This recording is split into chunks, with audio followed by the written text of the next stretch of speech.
Don't miss the Ace Man this November in the Lone Star State. In Austin this Wednesday night at Cap City Comedy Club with Brian Callen.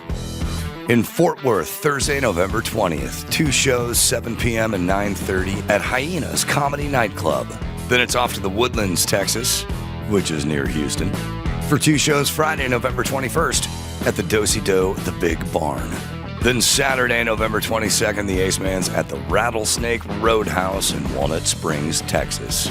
Grab tickets and enjoy the show. More information at adamcarolla.com. Unlike Nancy Pelosi, he can't retire. Adam Carolla. Yeah, get it on. Got to get it on. No choice but get on your mandate. You get it on. Thanks for tuning in. Thanks for telling a friend. We love that about you, Jay Mohr. Yeah. In studio, Rudy's doing the news. Me and Jay are going to do a date at Dos Logos Amphitheater. That'll be December 6th coming up. It'll be a live show out here in SoCal. Are you wearing an ugly cool. Christmas sweater? They have some sort of joke about that. I don't have all the details. I kind of need to know because my wife's on it. Oh, she likes that.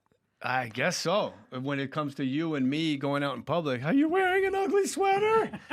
This is a cool little amphitheater. I don't know how quite to describe it, but it's fun and it's good size, but it's not amphitheater size, and it's just outdoors and it's a good vibe. And I played there, I don't know, 2 years ago and had a great time. So look forward to that. Also, the podcast, More Stories as well. And also Jay and I can be found on our Substack show, Beat It Out. Yeah, so I got a lot of funny stuff to get into with Jay. And I had a crazy travel weekend because of the government shutdown and all that was on that and how that affected everything. It is funny, as a human being, I was talking about this on stage in Boston, but we barely made it to Boston to do the show at the Wilbur, and I can get into the trials and tribulations of that. But, I mean, landed at Logan. I'll put it to you this way. The show was a 7:30 show, and we landed at 7:30 and made a beeline to the Wilbur Theater and sort of performed in the sweatpants I was wearing for travel. But the thing I did discover is the whole it's been nonstop shutdown talk for the last, month and a half, right? And I've been sitting around and they were going, we're going to shut down. And, these people, they get these SNAP benefits and they rely on SNAP benefits. And I'm like, hey, loser, get a fucking job. How about that? How about not relying on SNAP government? And how about not relying on the government to feed your kids? How about you get a fucking job, you feed your own fucking kids? And by the way, you're fat last time I checked. So you could have a couple of fast days in there. It's not going to kill you. And then they go, these people are going to be out and those people aren't going to. And I'm like, maybe you shouldn't work for the government. Mm-hmm. Maybe you do something in the private sector. Maybe you shouldn't rely on the government for work. Maybe you shouldn't rely on them for your food. Maybe you should just get your shit together. But by the way, as far as I'm concerned, keep this shutdown rolling. I don't give a fuck. I'm in the private sector. And then all of a sudden it affects air travel. And I'm like, okay, we got to fix this now. We got to get this government up and running. This can't go on any longer because it is like backyard issue for me. It was get to Logan from LAX, which is, I don't know that you could get further away, one airport from the next, but they kept pushing it. It was we're not going to make it. We're going to have to cancel the show at the Wilbur. Then there's Buffalo. How are we going to get from Boston to Buffalo? What if we never make it to Boston, which is a likelihood we're not? And the travel literally just affected every single aspect of the weekend. I had to go from L.A. to Boston, from Boston to Buffalo, and from Buffalo to Atlanta in this crazy everything shut down weekend. And it was constant checking updates. They moved it back. They moved it up. I didn't tell you this, but all of it, here's what it always is. Here's what it is for me. I go, we're going to Boston. Yeah, it's a long flight. Is it first class? No. Is it business? No. it's coach. We're going coach all the way to Boston. Yeah, well, coach plus. You get the knee room. I'm like, that's a long flight. Anyway, it was all a bunch of flights. What? But let me tell you this. You fucking chiseler. Let me tell you this. You We fly had fucking coach across the country. You we had invented alcohol. me and Mike for the first time ever. Kissed. 2 seats. No, we've done a lot of it. 2 seats right next to each other, first class from Atlanta back to LA. I was like, that is a long ass flight, and it's both of us. So usually the way it works is if I get first class, Mike's in coach, and then I walk him back snacks and pretzels and stuff they give to me, you know. Right. Hey, could I have an extra pistachio sack there? Yeah, okay. Then I walk it back to him, and that's what we do. Game in the for system. the first, and so this whole crazy odyssey of a flight weekend that starts early. I got up at 5:30 on Thursday to get out to Boston. It got kicked back until 10:45. It was all insane. But Mike and I kept going. But Sunday, me and you, first class out of Atlanta all the way back to LA, 4-hour, 10-minute flight. I go, yeah. Sitting outside of Atlanta to do Megyn Kelly's show, her live show on Saturday night. And I'm like, Mike, tomorrow, me and you, first class. Flight's canceled. Flight's canceled. So now it's 9 o'clock Saturday night. Flight's canceled. No more. I go, okay, so what do we got? Oh, they rebooked you on a 1:30 flight. Which, by the way, you guys know this one. I go, geez, you get out of Atlanta early enough, you still have the whole day Sunday here. But now I got a 1:30 flight, and it's going out of Atlanta, and there's a layover in Dallas. I had a nonstop first-class flight. Then they really twist the knife, and they go, well, what about Mike? Well, you're not traveling with Mike anymore. I was like, we were going to sit next to each other in first class the whole time. No, you're on separate flights now because your flight was canceled. That's canceled. I go, no more Mike. And I got a layover in Dallas. And I go, yeah, what's Mike got? And they go, Mike's got coach back to L.A., but no layover in Dallas, right? And I go, all right. And then later on, they find Mike first class, nonstop back to L.A. And I'm like, and I got layover. Oh, yes, no, I know. It got bad. Oh, so, but this entire weekend was a crazy, angst-ridden odyssey of I get up Thursday morning, 5:30, and at some point about 6:20, I get the update from the airline, we're running late. Now, I had to write it all down. It's originally an 8:25 flight. The 8:25 flight is going to get us to Logan at 5:30. Show's at 7:30. That's when you start taking stuff away. It's funny. You go, like you do that bargain. You guys know because you travel, you do this, right? You go, 5:30. Okay, I can get to the, I can take a shower and a small nap. The hotel's right next to the venue, okay? So we land at 5:30, I guess and then some point something gets kicked back 45 and you go, there goes the nap. Okay, no nap, but I'll be able to take a shower. And then at some point you're like, I'm going to be running screaming at the theater in my underpants with the promoter chasing me with a cattle prod. Like it goes from 8:25 to like 9:45. Like we added on like 20 minutes. And I go, oh, okay. I had the Uber coming at 6:30 in the morning. I woke up at 5:30. Now I got to cancel the Uber. And I called Mike, who's coming from Orange County. He goes, I just found out I'm on the road. I'm in. Like I'm pot committed. I'm going to the airport. I can't turn around and go back to Orange County. I'm going to the airport. I'm like, what are you going to do at the airport? Mike parked his car at the shuttle parking, shuttled into the gate, and then shuttled into the terminal, and then got back out just to kill time and walked back to the shuttle parking again just to get his steps in. But anyway, so now Mike's at the airport, and I'm like, all right, they kicked it from 8:25 to 9:45 or whatever it was, 7:45. I can't remember. They kicked it back like half an hour. I go, that's fine. We're going to land at 6, but we got a 7:30 show. If they keep kicking this, we're not making it. And then at some point, they kicked it to 10:40. Yeah. And I was like, okay, Mike, what time does it land? It lands at 7:15. I go, okay, but this is 2 hours before I go. They're going to kick it. If they kick it again, we got to scrub the show. But which means you got to scrub the show after the show. I don't know how we're getting from. Right. I don't know how we're getting to Buffalo. Right. But then I go, Mike, I have to still Uber to the airport because I can't rely on it not being kicked or being kicked. I have to come to the airport now. So then I came to the airport.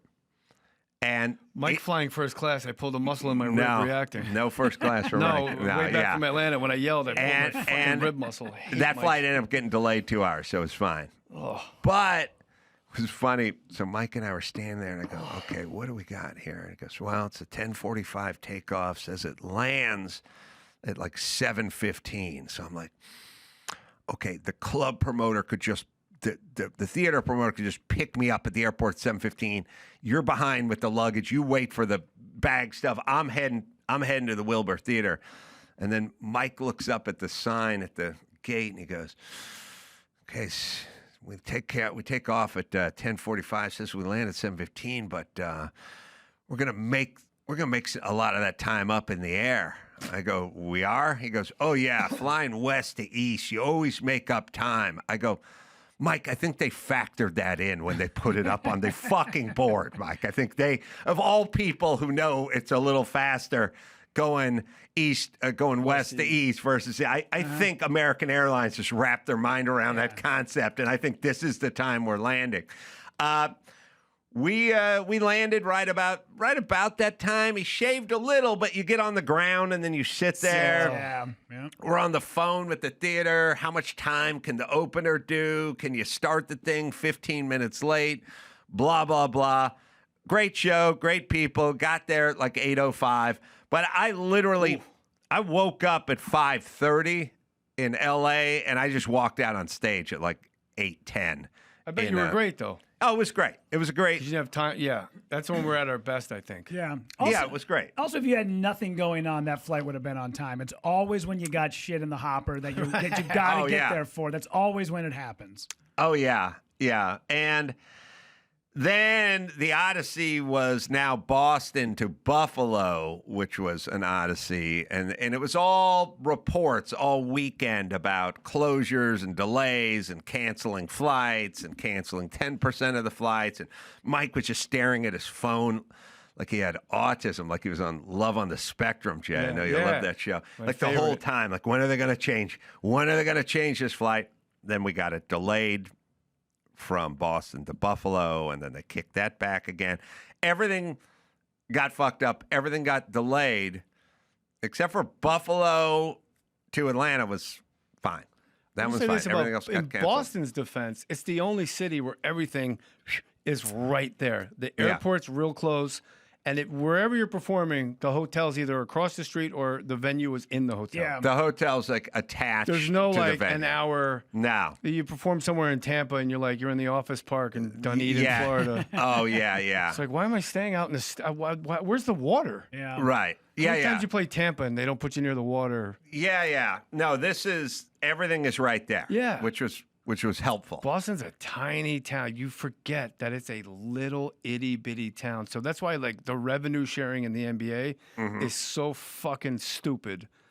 Like Oklahoma City gets revenue sharing. I think there's 11 teams that get revenue sharing off the top from the other teams.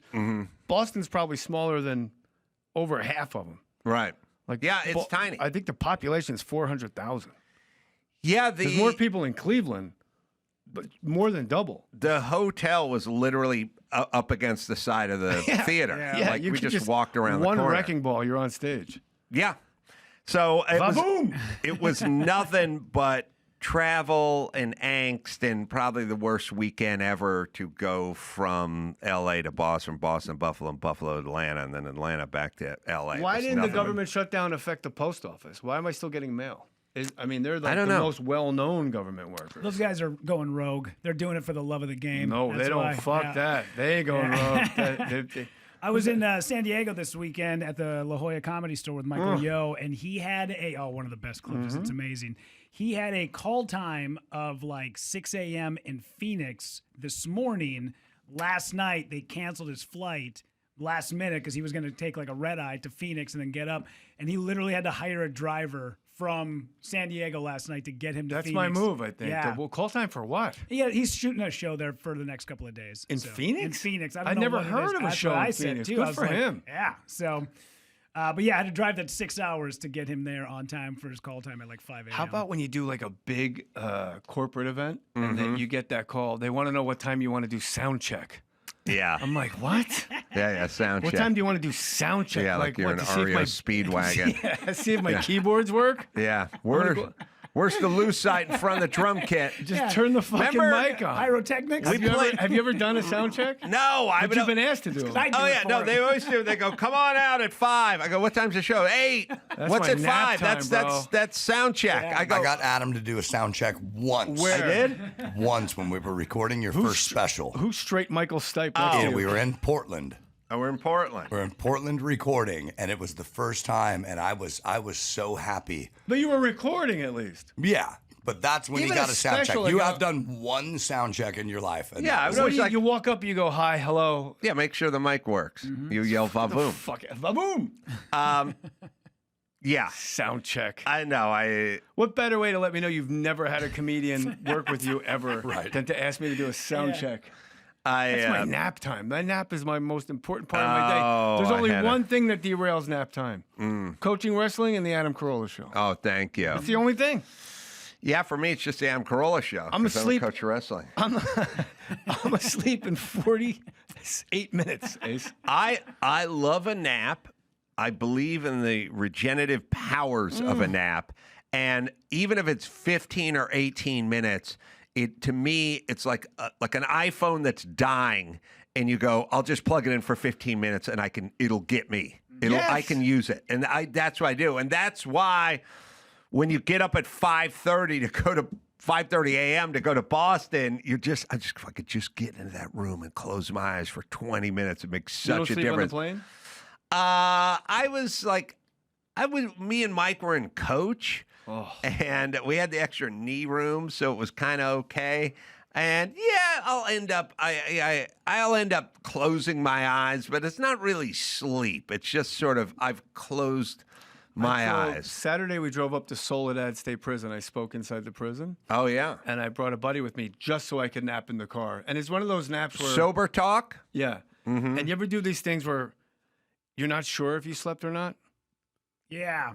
But you go, well, I must have gone somewhere. Why else was my mom dressed like she worked at Hot Dog on a Stick? Yeah. Right.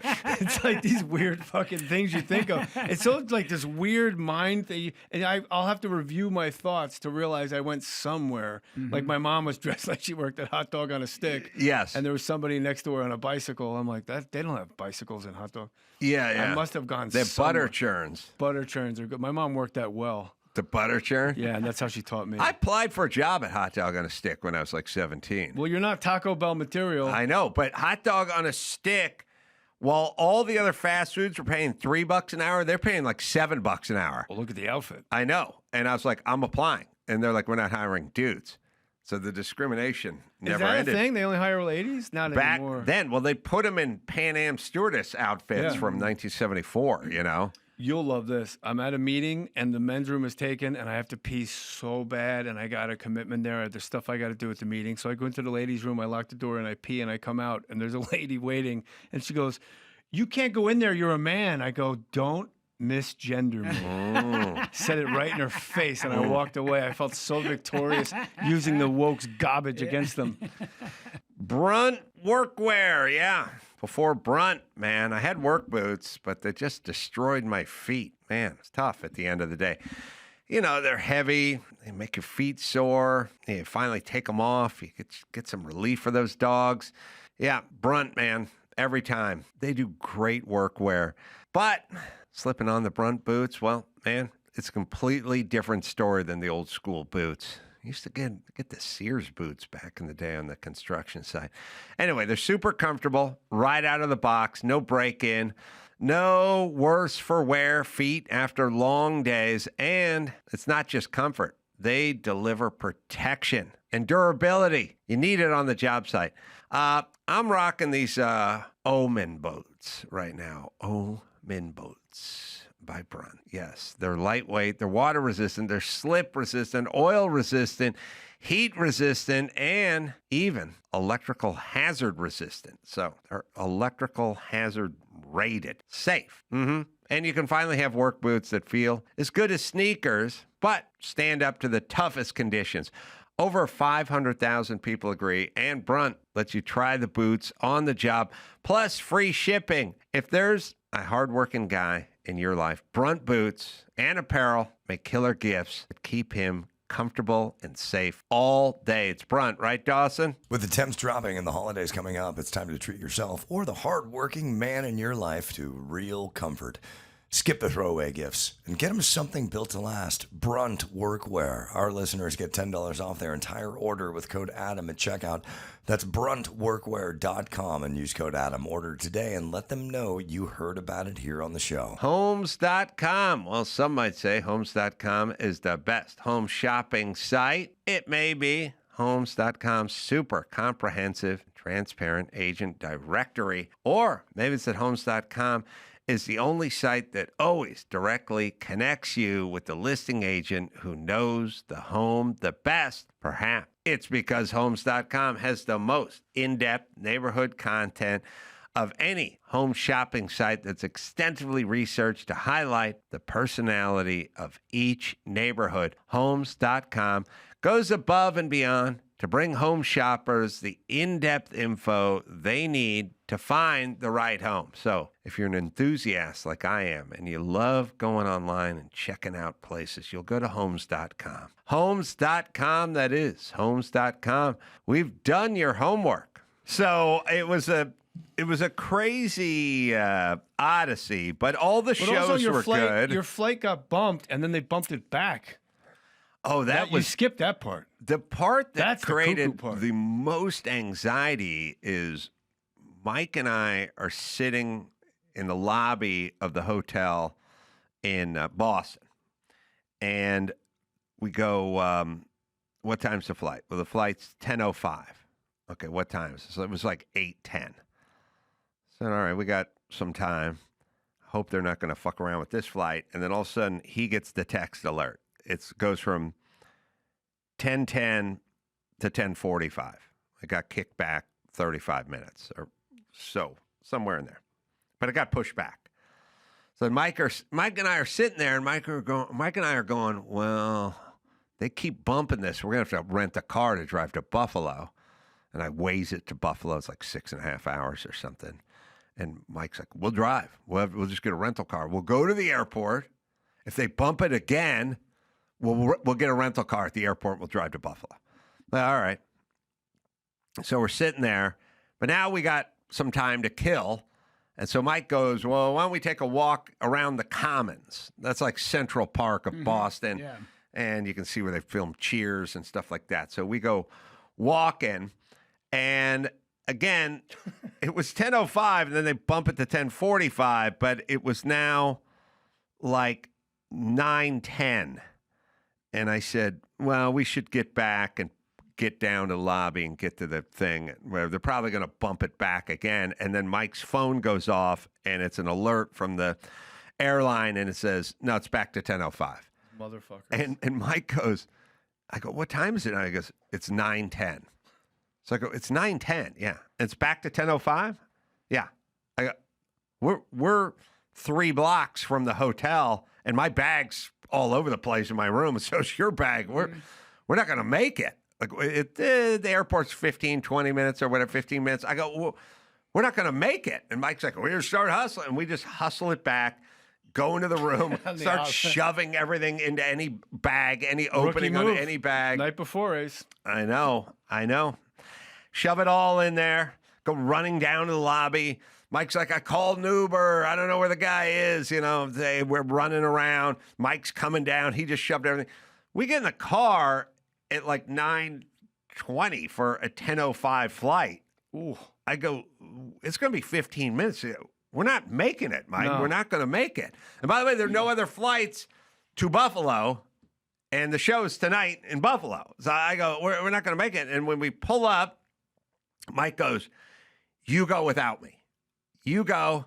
I got to check the merch bag. I got bags to check. You just take off and go. And I just take off, and I'm going sweating. I'm running through everywhere. Get through random checkpoint thing where they pull you out, and they have to randomly wand you down or whatever. Like I'm going nuts. I'm running around the corner. Get to the gate. Says 10:05. No one's in the plane. Then they announce it's back to 10:45. I was like, you just Mike and I were having the most romantic walk through the Commons, and you fucked us up so badly because the second Mike held his phone up and it said 10:05, and I realized it was 9:10, and this is the only flight to Buffalo, and I had a show that night. Big adrenaline dump. Everyone's from that point on. Me and Mike are sweating and running and sweating. That's all. Would you have made 10:05? I must have pulled up there about 9:45. Like if they showed a little mercy, they would have went like, yeah, you're making it. But Mike was going to get locked out, and then we're going to have to figure out how to get Mike. How was Mike going to get there? He didn't need to be there. It was a little nuts. Yes. You want to know the move? And I did this exactly once. Denver Airport, wheelchair. Oh. Yeah, so I'm with Cowboy Dan, my sponsor, and he goes, put me in a wheelchair. I'm like, no. He goes, nah, it's fine. I'm old. I'm a cripple. So I put him in the wheelchair, and it's like the Red Sea party. Oh, that's good. Yeah. So when we're at the metal detector, he's got to get up out of the wheelchair, and that's when he decided to go for his Oscar. He's like, wait, not so hard. Wait a minute. He goes through the metal detector, and he puts his cowboy hat back on. They go, what about your chair? He goes, don't eat it. And he just walks. Just fucking great. bounces. I had that same thing happen to me in Kansas City once on a flight where they bump the time back. You know, they bump it back like 50 minutes, and then they move it back up to the original time. How? It's a fucking airplane. How do you not know what time it's coming in? Well, I don't know if it's a law, and I'm not sure if it's just airline specific, but I know for Sun Country Airlines when we were flying that they said we were waiting and just sitting, and the lady goes, you know, we have to wait until because we have to give them until the time that we bumped it back to. So it was supposed to be 10:10. They moved it back to 10:50, and then they put it back at 10:10. We have to give them until 10:50, and everybody's just sitting there. 25 minutes go by, and then finally this couple walks on, and people start clapping. Yeah, shame their ass. And I'm like, don't shame them. Shame the airline. Shame those assholes. I was like, because these people were like, we're so sorry. We didn't know. We never got the update. We all knew, but you didn't know? Yeah, that's what I said. Yeah. I was like, God Isn't damn it it. amazing? I've had, we were talking about this on the Substack episode. I've had doors closed in my face. I've missed flights doing stupid shit in the airport. But there's times like where you're sitting on the plane, especially like red eyes from here to New York. And you're like, what the fuck? And then some rapper comes in with his fucking shower shoes. Yeah. Mm-hmm. It's like 1 minute, like you're supposed to take off at 11 p.m. It's a 10:59. Like, how did that fucking door not get closed? Yeah, I agree. It's catch as catch can. But And how about you know what you see a lot on the red eye to New York? The Hasidic Jews with all the hat boxes. How does that work with the overhead? And they're all in coach. They come in and they just got stacks of hat boxes like a cartoon. I love their hats, those people. I love their hats too. The human wicks, as you call them. Well, that's to pay us. It's a great bit. But they Yeah, I also should got write like that wicks bit hanging down. off their belts. Here's how you know how responsible they are. They're literally human Roman candles. They have the stuff hanging off the hat. They got the hair hanging off the side. They're one big fire Strings hazard. hanging off the belts. And they're constantly kindling the Sabbath candles. Like nobody lights more candles and is more flammable. Beards out to here, pass. All you have to do is lean over.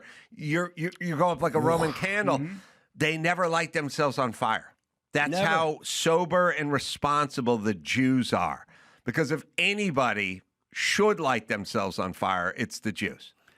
Well, that's two very different clip promos. Yeah, No one's more responsible than the Jews. If anybody should light themselves on fire. Yeah, that's why they say lit up like a Christmas tree, not lit up like a menorah. Lit up That's like right. a menorah. Lit up like a goddamn menorah. Yeah. So I had a bit that we did on Beat It Out that Jay did that made me laugh, and then laugh again, which was his Bon Jovi from Chicago. Well, Bon bit. Jovi, Now, the premise we had- is Bon Jovi's a proud New Jersey act. Bruce Springsteen is a proud New Jersey act. There's so many acts that are like, we're from Jersey. Billy Yeah, Joel, yeah. I'm from Long Island. Yeah, he goes to Russia. Hey, don't take shit from anybody. Only guy from Long Island Right. could say it. But if they were from Chicago, the songs would be awful. Well, we might have awfuler. some, and you can put some stuff on the screen there, but we may have some karaoke. Ooh, I like games. You always tee me up nice, Ace. We may have some karaoke on. Now, are we starting with "Living on a Prayer"? That ain't a Bon Jovi lyric. That's not a Once lyric, upon a time, no. not so long ago. Yeah, I was gonna say I don't know what that I know was. my Bon Jovi. No, that is the lyric. That's the opening of the song that's whispered before the track even starts. "Living on a Prayer." Yes. We can get past that. I part. thought it was. It's already queued up. I There's a think bunch it's of queued lyrics there. up. Yeah, yeah. Oh, so they play, but I don't. Well, Once I think. Well, here's the thing. I think if you were to back that up, that would be white, and then as it whispers, it would then go to purple. So being as they already did it, maybe.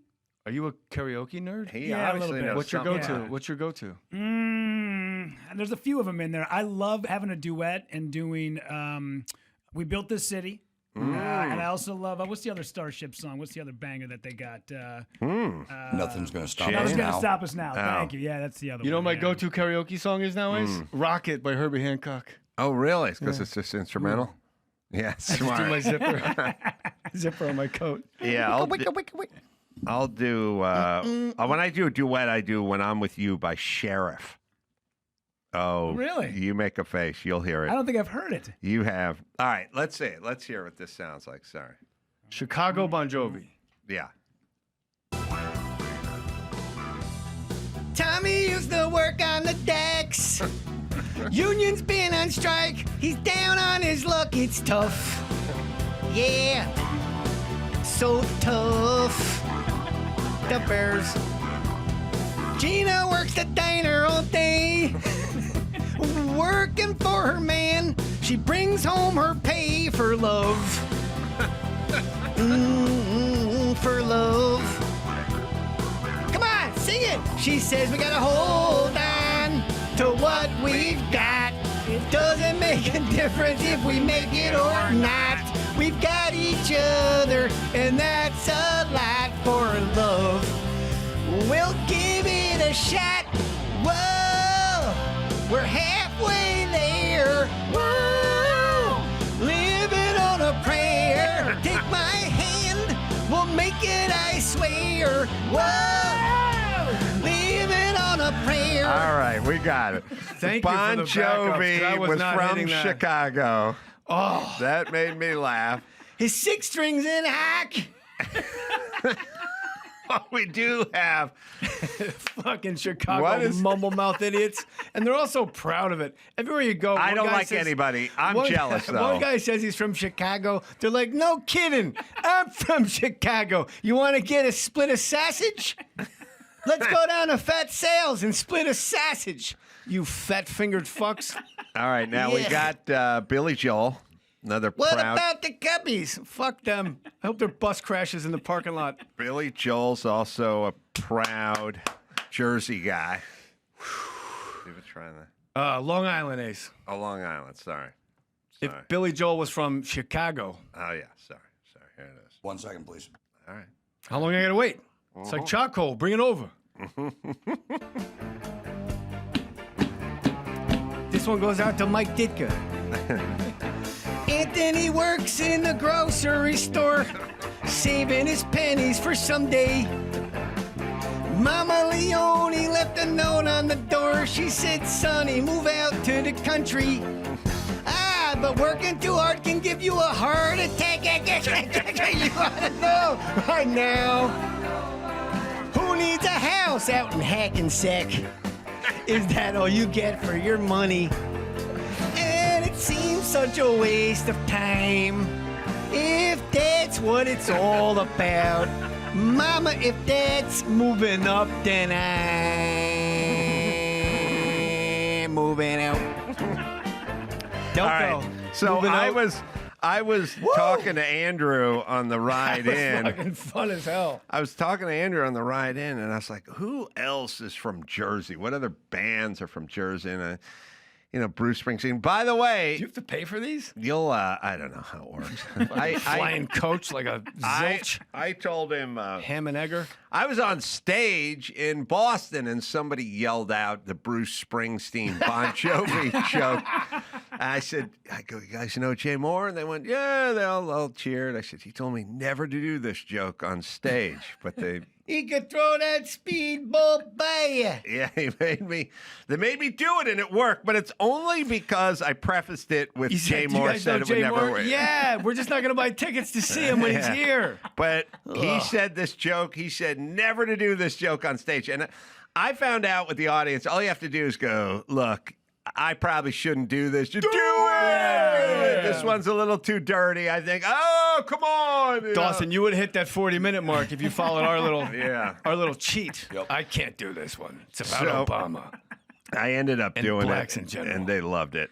But This one's about time machines. I was calling. I can't do it. I called Andrew on the way in. I go, who else from Jersey? And then I thought, oh, see, Jersey boys. And I was like, oh, the Four Seasons. The Four Seasons. And Boy. And then he goes, you know who was one of the founders or one of the early members of the Four Seasons? I said, Kris Jenner. Who? He goes, Joe Pesci. Oh. I go, Joe Pesci? Yeah, he was there. He was like early. Who told you this? It's knowledge. It's common knowledge. But who relayed the info? Andrew. Okay. So he if said, it was Mike, I'd be like, he said, no, Joe Pesci. I go, yeah, I remember hearing Pesci used to sing and was in bands and You guys stuff. are pretty fucking talented. You ever think about taking this act on the road? Right. And then I realized the story was Pesci hooked up the Four Seasons with a prolific songwriter who wrote a bunch of hits. I mean, like Big Girls Don't Cry and like December '63, and they're they're Oh What a Jersey Night or whatever. guys for real because he wrote that song after he punched his wife in the face. Big girls don't cry. Oh yeah. So You need to be a big girl. Take your fucking beating. So Pesci, Bob Guandio was a friend of Pesci. Pesci hooks this songwriter up with these guys back in the day, and then he writes all the hits, and then they become huge. But then once I heard Pesci and knew Jay was coming in, and heard Jersey and Pesci and Four Seasons, I realized, all right, so what song do we have? Were you in Chicago for We got Big Girls. No, we're doing Pesci Four Seasons. Because big girls don't cry. So what am I singing as Pesci? Yeah. All right, this one goes out to the girls that know how to take their beating. Big girls don't. It is kind of. Cry. Big girls don't cry. Don't make a fucking big thing out of it. So you took a fucking beating. Don't burn my fucking supper. Big girls, they don't cry. Big girls. Do me a fucking favor. Stop crying. I do a lot of fucking favors for you, don't I? My girl said, she said goodbye. Good. I thought you'd never fucking leave. Give me a fucking ear beating at the dinner table. What the fuck do I care? I got 6 skumads on the side. I don't know these words. All right, go to what's the next one? I thought you'd call my bluff, but you said to my surprise, big girls don't cry. I said, you know what? You might be fucking worth keeping. Get the fuck out of here. Bring her back in here. She's not crying no more. Now take your fucking dress off. Show me that bush. I gotta dial it back. I forgot we're not on Substack. This is good. Oh, what a night. Late December back in '63. What a very special time for me, you fucking stuttering prick. As I remember, what a night. Yeah, remember that time? Oh, what a night. You know I didn't even know her name. She was the coat check girl. But I was never gonna be the same. What a lady, what a night. We're the Pescis. Yeah. Oh, I don't know how the bridge goes, Ace.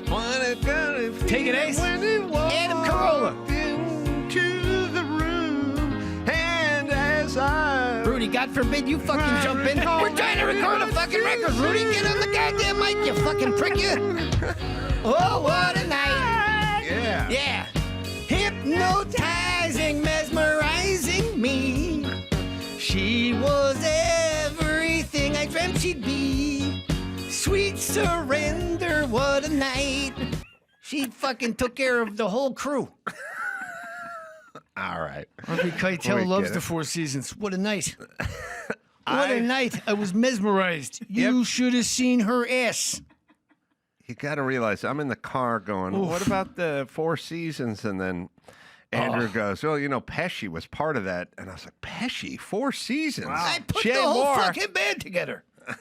What was the story with Joe Pesci and the Four Seasons? Yeah, And- you're making too big a thing out of it. They came to me. They go, look, why don't we do a thing? I'll play a key role in the formation of the Four Seasons. I'll introduce you guys to Bob. Come on. Yeah, so he introduced the band to songwriter Bob Guido or whatever his name is. And he was an act and he sung, I think he had a band or something back in the Pesci likes to sing for sure. day. Did I ever tell you when I ran into Pesci at a gas station? I go, No. Joe, this has been killing me for decades. Oh God, we're looking at old pictures of him. Oh, look at In a that band. fucking face holding that guitar. He was the 5th season. I got my first real 6-string. Bought it at the five-man dime. So I asked Joe Pesci in Raging Bull, do you think your character, do you think he had sex with Vicky? Because the whole the big right. point of the movie is, Right, did you right. fuck my wife? And Yeah, he never yeah. answered. He goes, I'm not answering that. You're sick. You're yeah. a sick fuck. And Yeah. I'm not going to fucking... I go, do you think he fucked Vicky? He goes, we're standing at a gas pump. He goes, I think he fucked her because I fucked her. Oh, wow. We all fucked her. Wow. Like, okay. And then later, when they did Casino, he fucked Sharon Stone. What do you need, a sponsor? I'll be your sponsor. Blah. Yeah, I mean, they always... That's why their veal is white. Is Because they put it in the milk overnight. Suck the cock. he was He always tells her to scooch over. fucking De Niro's gourmand or his squeeze, right? He was always fucking the wife. Because the two biggest, Pesci, De Niro, are Raging Bull and Casino, right? Or Goodfellas. Goodfellas. What do you want? I'm a good Raging chef. Bull. Yeah, they're all good. Casino I thought you gets said better I'm all with right, time. Spider. No, I'm not all right, you fucking stuttering prick. Get my fucking drink. Yeah. No, I thought you said I'm all right, Spider. What? You know you really are a fucking dumb fuck. Go get your shine box. I always thought he had sex with Vicky in Raging Bull because he says earlier, he goes, no, I told you the first time I'm your brother. I always answer you the right way the first time, no. Mm-hmm. And then when he asks him, did you fuck my wife? He goes, I'm not answering that. You're a sick fuck. She really did a number on you. My SNL audition, I did De Niro and Pesci doing Raging Bull, but if they were Batman and Robin. Really? When do you stop eating, you fat bat fuck? Your belly's hanging over the bat belt. You broke the fucking bat pole. She really did the Catwoman did a fucking number on you. Look at you. That's funny. Yeah, That is good. good times. So did you get on SNL? I did, for briefly. I didn't do much while I was there. Fucking How many complained. seasons were you there? 2. It's funny because Jim Downey, I remember him telling me, why don't you go to the guys off the writers' offices and do your impressions for them? I was like, what am I, a door-to-door salesman? Right. I'm gonna go fucking door-to-door. But that's exactly what I should have done. But also, Nobody how- goes, I bet that 21-year-old guy does Harvey Keitel. Right. I was going to say, how old were you? But, it's so hard to do sketch at that age. Like, your sense of humor is not as evolved as it Yeah, but gets guys later like on. us, we're always 50 years, we know shit that people, our grandparents are like, how do you know that? Yeah, just I catalog guess. It's stuff. just, I think young guys can pull off stand-up and acting and, other forms of comedy. It's tough at a young age, sketch. If you can do voices, that helps.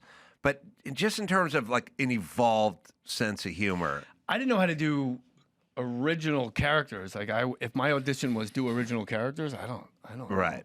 The best I came up with was like Good Morning Brooklyn with Michael McKean and me and Sarah Jessica Parker, and that was fun. But it was just all impressions, like Christopher Walken's Psychic Friends Network. And Which one was that? that was my first sketch I got on the air. Was like call now. Well, it was basically the premise is people you would never want inside your head. Like, you should call. I could tell you if you're in grave danger.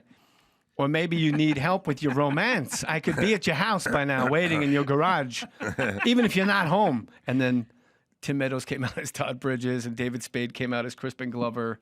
It's all people you would never want in your fucking wheelhouse. Yeah. And then I had Shannon Doherty doing it week 2. It was her and Cypress Hill. Shannon Doherty was the guest host? Yeah. And she didn't want to make fun of Sean. I had her as Sean Young in a cat suit. Yeah. Because the story was she showed up at Warner Brothers in a fucking cat suit and freaked everybody out, and they called security. So I had her like, meow. And she's like, I don't want to make fun of. And so she was just like dead to me, like, oh. But then we did it the next week with Jeff Goldblum, and it was better. Now, that episode with Shannon Doherty, is that the episode where Sandler plays her ex-boyfriend who has the talk show? Oh, that bit is so good. Yeah, Denise. Then the show must go on. But it was all terrible. Everything sucked because I wasn't in it. I was like, this is the worst show. See how long this show lasts. Stupid Saturday Night Live. Cancel my... And I was on a roll because week 1, I wrote the monologue for Charles Barkley versus Barney. Oh, really? So then it was like week 2, Christopher Walken Psychic Friends Network. I'm like, oh, I'm skiing downhill. Not so fast, asshole. Yeah, I did my Groundlings audition as Todd Bridges. Yeah? Blackface? Oh, yeah. I went all in. Share his birthday and take that I into do. essence. I share his birthday, and nobody knows what he sounds like. You share birthday with Todd Bridges? Yeah. All the greats. That whole show got fucked up on crack. Yeah. Think about it. That entire show, except for Conrad Baines. Mrs. Garrett's freebasing out on Ventura. Freebasing cock. That thing like popped. Oh, wow. Where'd you get this? On the internet. And by the way, popped up. Yeah. A little disclosure. The impression's horrible. All right, we're going to see. O'Reilly Auto Parts. Yeah. Love these guys. They keep your car on the road because that's their job. And they don't want you to end up stuck on the shoulder looking like a dope. Friendly, helpful service people who actually know their stuff. Not just some kid who'd rather be on his phone. I always use O'Reilly, always have. Use them now. It's a hobby for my race cars back in the day. Well, a little more necessity. Had to keep those trucks on the road, man. That's how I made my living.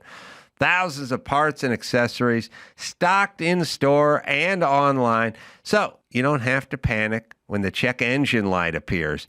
Need wipers swapped, brake lights out? These pros help you find what you need, or they'll hook you up with a local shop if you're not DIY type. So whether you're a gearhead or you don't know a lug nut from a donut, they'll walk you right through it. No attitude, just real help. So stop by O'Reilly and check out their parts and do it today. Or you can visit us online at O'ReillyAuto.com/Adam. That's O'ReillyAuto.com/Adam. This November, action is free on Pluto TV. Go on the run with Jack Reacher. Every suspect was a train killer. Then buckle up for Drive, World War Z, Every human being we save is one less fight. and Charlie's Angels. Damn, I hate to fly. Launch into sci-fi adventure with The Fifth Element and laugh through the mayhem in Tropic Thunder. What is going on here? All the thrills, all for free. Pluto TV. Stream now. Pay never. Psychic Friends Network. Hello, I'm Christopher Walken. And welcome to Christopher Walken's Celebrity Psychic Friends Network. Pretty good. If you would like to be my psychic friend, call this number now. I can tell you about money, success, love, and romance, all just hang out with you.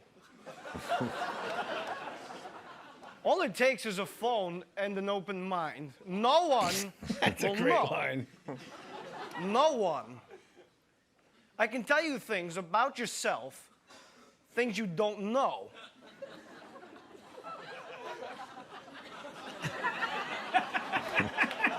Staring at the phone. Why aren't you calling? You could be in grave danger. And I can help you as your psychic friend.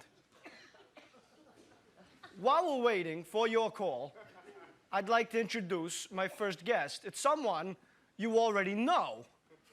He was the star of a television series, Different Strokes. Now he's my psychic friend. It's Todd Bridges. Look at my old teeth. I look like Frankenstein. Hi, Christopher. It's great to be here.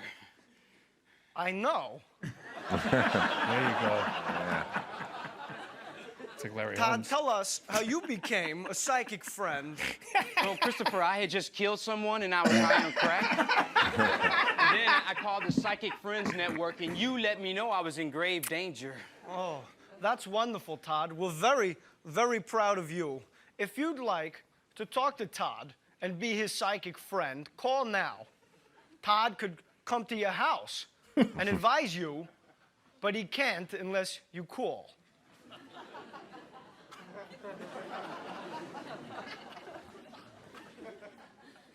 Why aren't you calling Todd? Maybe you're not at home. Call anyway. By the time you get home, he could be there waiting for you. My next guest, you know. He was in the movie Back to the Future. It's Crispin Glover. You can tell the word no is my base. Yeah. No. Oh my God, Spade. Hey, you. It's great to be here.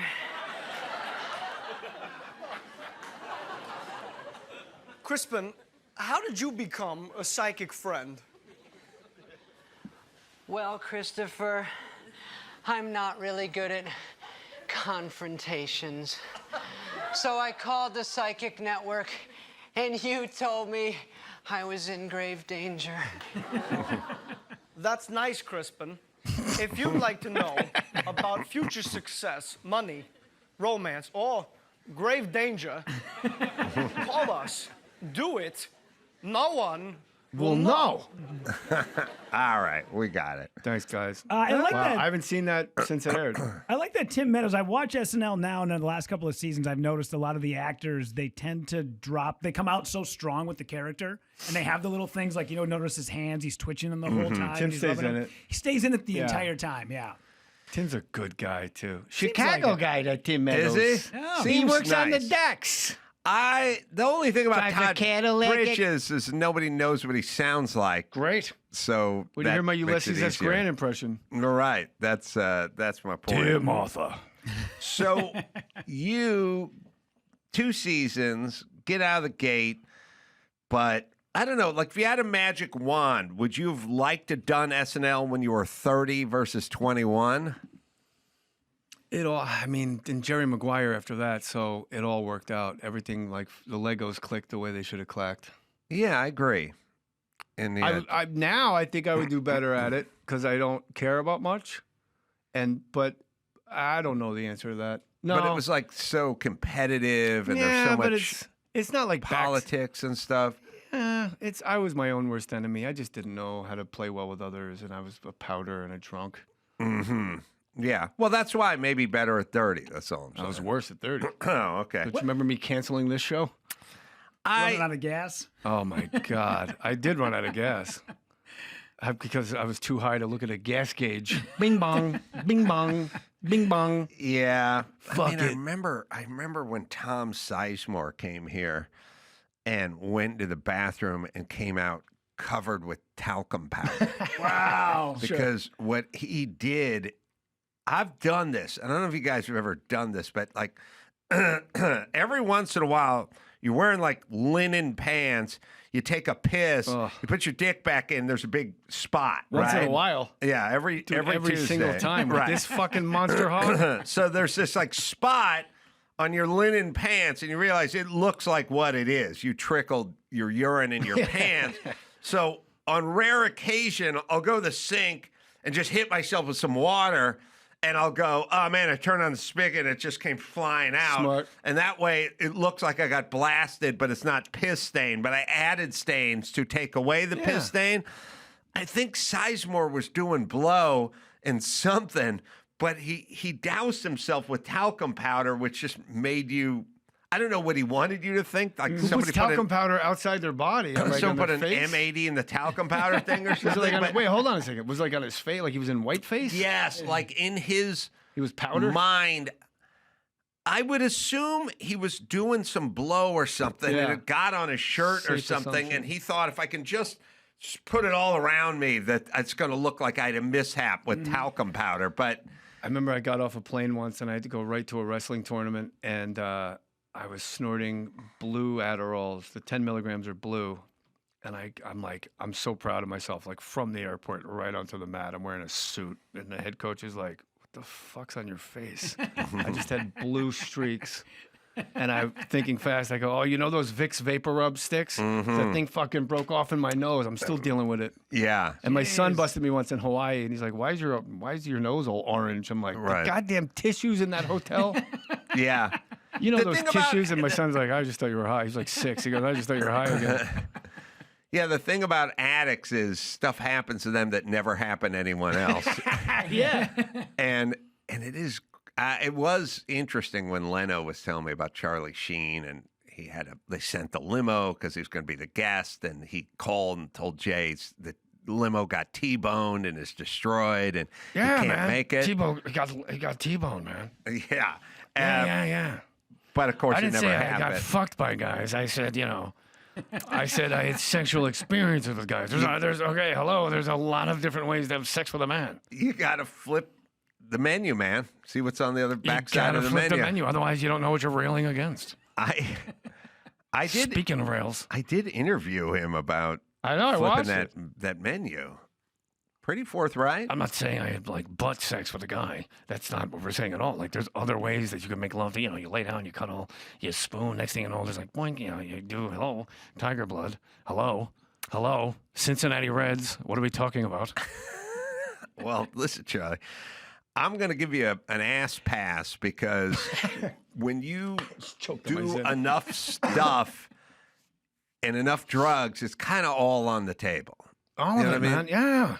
I mean, you don't All really... of it. It's a buffet. Life's a buffet, and it's our job to discern what we want to ingest and what we don't. In my case, I said, yes, please, more. I'll be back in line again. Have you checked my hand stamp? Do you know my box office receipts? Have you seen Platoon? It's crazy that... Are you going to finish that cock? When you get that high, it's just sort of all... Sometimes you got to keep the train rolling, man. It's unbelievable. Hello, Dave Concepcion. What are we talking about? That was a great... You know he's on drugs great when he red. loves the Reds. I know. Like, who's fucking passionate about the Reds? Joey Votto loves the cock. How do I know that? I don't know. Maybe I made it up. Maybe I didn't. You never know. That's the point. Dave Concepcion. By the way, there's a Concepcion in college football right now. I don't know. I don't know if he's related. That whole Big Red Machine's in the Hall of Fame, like 1 through 9, they're all in.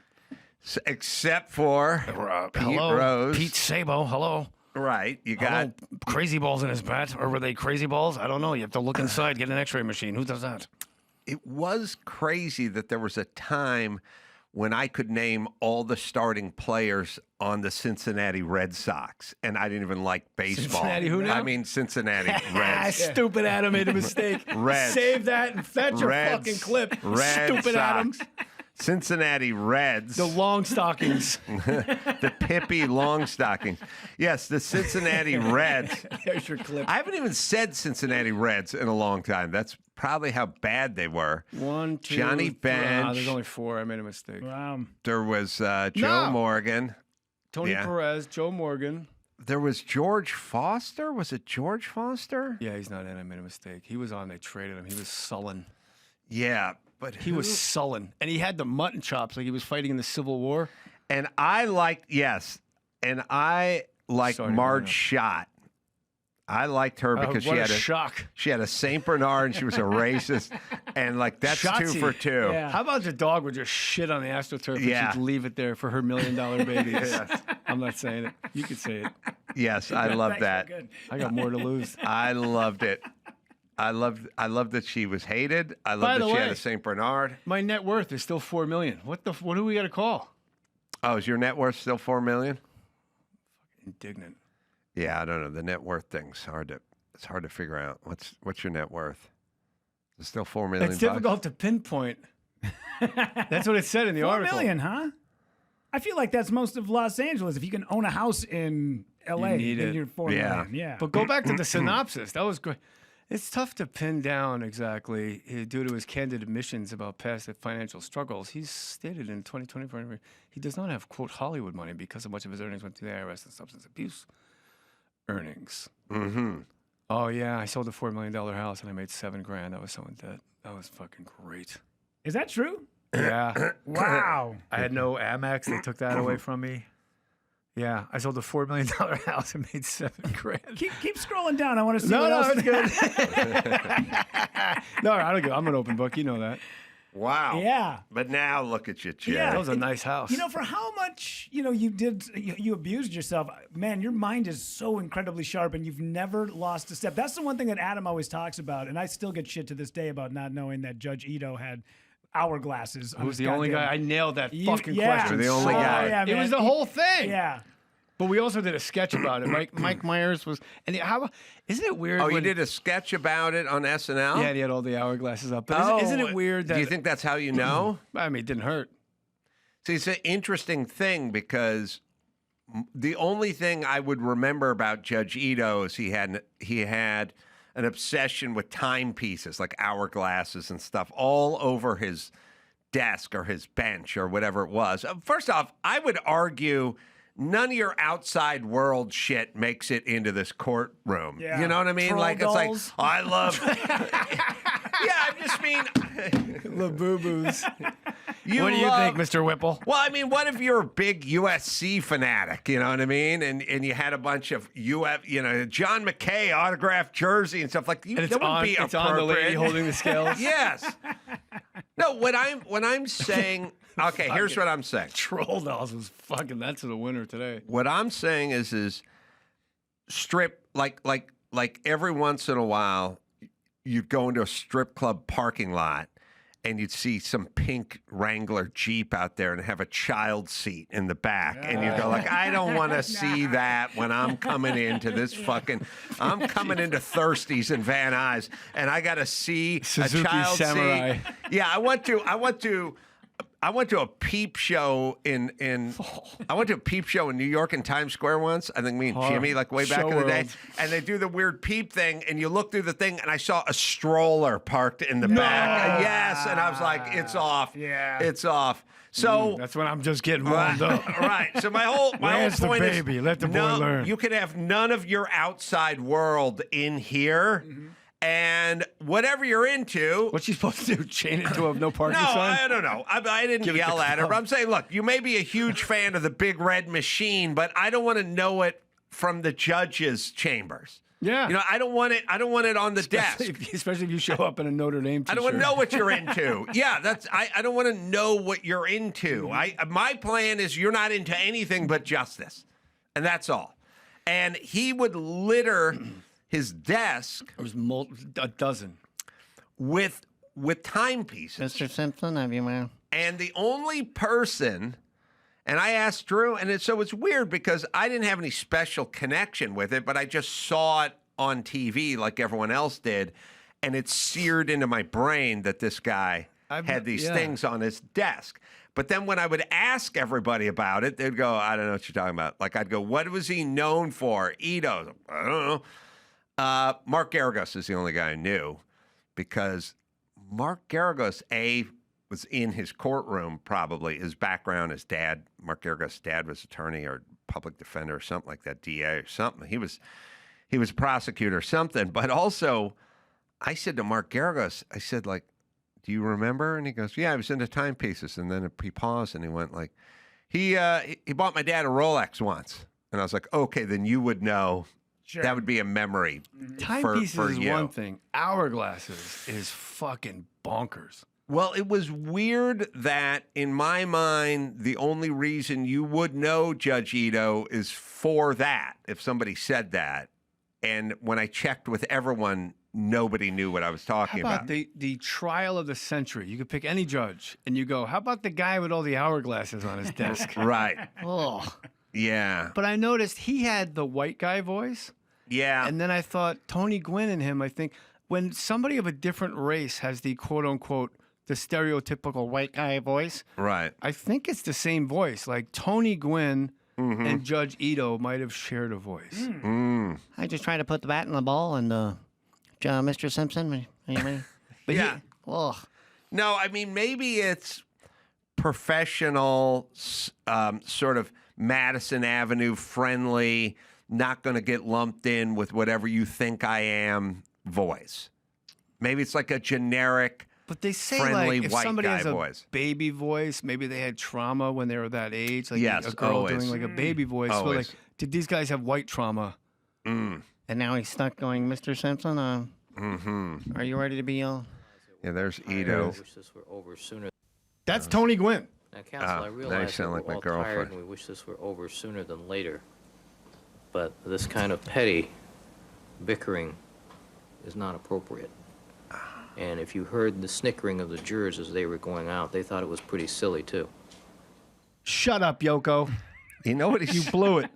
He sounds like Richard Dreyfuss. Yeah. Play the beginning. No more Play the very panties. beginning of it. No It's more not- panties on the line. that was Goodbye Girl. Yeah. Now, Counsel, I realize that we're all tired and we wish this were Man. over sooner than later. But this kind of petty Panties on bickering the line. is not appropriate. And if you heard the snickering of the sleep jurors a as they were buffo. going out, This they is thought not it a was pretty silly, moonburn, too. okay? Now Seiko watch. look he's at got on. Juice. Yeah. It looks like if you go back to the shot of him and you see all the hourglasses in the back, it looks like he works at a smoke shop. Yeah, Yeah. the bongs. Yeah, it's crazy that he's like a guy What who's a in the zilch. hourglasses, and then he has like a digital watch that What a costs fucking $4. zilch. Yeah. You know he's got that bad fasting breath. That metallic fucking breath with that stupid. What kind of a judge has a goatee and or a beard? If you're like, I don't want my lawyer to have a beard. Like, you're a jujitsu comic guy. Like, yeah, that's a beard. That's great. But like, when you're going to court, if your guy has a ponytail, he's a public defender right away. Oh, yeah. Gray ponytail means a dedicated public defender. Means fucking Gray zero. ponytail. Yeah. Pull All up right. some Tony Gwynn. Does he sound like Richard Dreyfuss too? Like, I'm a little fascinated. The go-to intergalactic race voice is No more panties on the line. That's what he'd sound like. I think he said he didn't appreciate the panties on the line. I would appreciate no more panties. That's from the Goodbye Girl. good movie. Yeah. Was it good or was it all we had back then? You know what I mean? We watched it last year. Oh, you did? Yeah, it was good. Oh, it held up. It was good. It's 'Cause- just so weird. Like, oh, here's a guy we just met in off the range. Just let him stay with me and my preteen daughter. Yeah. Like, the premise is just so weird. Rudy's too young to know the Goodbye Girl, but it was He doesn't know anything. it was a Rudy's an idiot. Norman Lear, not Lear. What was it? Who wrote that? Oh, here we Lear? go. I don't know. Tony Gwynn. All right, here we go. He leads all active players with a .337 lifetime average, has more than 2,500 Oh, hits. drone strike. He was named to 12 All-Star teams, 5-time Golden Glove outfielder. I'm getting uncomfortable. Basketball, baseball. We even got into hockey and tennis, and I had two brothers. My older brother Charles, and my younger Panties brother on the Chris. line. You know, we were like Mr. we Simpson. were buddies. You know, we did everything together, and so growing up living in L.A., we really didn't get a chance to play. Why the many southern accent if organized you're from I don't LA? know. Yeah. So it wasn't until we moved to Long No Beach. more panties on the in, line. I think like 1972 that we started getting involved in baseball, basketball, started to do things on an organized level, and so basically the three brothers kind of hung together, and my He sounds father like he's was in the NASCAR. coach, and we'd watch stuff on Sometimes TV a and little Southern kicks in with the aw shucks guys. You know, it's a kind of an aw shucks default. Like He's from Poway. where is that? Exactly. San Diego County. San Diego. No. Okay, Mr. Atlas. Is he alive? No, he died of cancer, mouth cancer from chewing. Oh, really? All right. reminds me. We'll take a break. Rudy's got the news, and we'll do that right after this. Shopify. Well, it's tough out there starting a business, and it can be intimidating. Shopify is the commerce platform behind millions of businesses around the world and 10% of all e-commerce in the U.S., from household names like Mattel and Gymshark to brands just getting started. Get started with your own design studio with hundreds of ready-to-use templates. Shopify helps you build a beautiful online store to match your brand style. Get the word out like you have a marketing team behind you. Easily create emails and social media campaigns wherever your customers are scrolling or strolling. And best yet, Shopify is your commerce expert with world-class expertise in everything from managing inventory to international shipping to processing returns and beyond. It's Shopify, right, Dawson? Turn your big business idea into with Shopify on your side. Sign up for your $1 per month trial and start selling today at shopify.com/Carolla. Go to shopify.com/Carolla, shopify.com/Carolla. This November, action is free on Pluto TV. Go on the run with Jack Reacher. Every suspect was a train killer. Then buckle up for Drive, World War Z. Every human being we save is one less fight. And Charlie's Angels. Damn, I hate to fly. Launch into sci-fi adventure with The Fifth Element and laugh through the mayhem in Tropic Thunder. What is going on here? All the thrills, all for free. Pluto TV. Stream now. Pay never. True Work. Fall weather changes fast. Hot, cold, wet, windy. Sometimes all in one shift, and that's why I like True Work. It's performance workwear built like it matters, because it does. The founder was a trade pro, frustrated with heavy, wet gear. After seeing outdoor apparel tech in Europe, he set out to build workwear for pros that's lightweight, stretchy, and durable. True Work uses advanced fabrics, all-day comfort, mobility, and protection across every season. Every piece is tested by trade pros on real job sites, so you know it's going to hold up. Over 50,000 five-star reviews prove it works for hardworking people in every climate. I use True Work, and you should too. It's True Work, right, Dawson? Upgrade your day with workwear built like it matters. Get 15% off your first order at truework.com with code ACS. That's TRUEWERK.com. Here's a memorable moment from the Adam Carolla Show's Ace Awards archives. I'm Al Pacino. You're about to watch The Personal Touch, directed by my twin, Bobby Hollander. You are going to get aroused.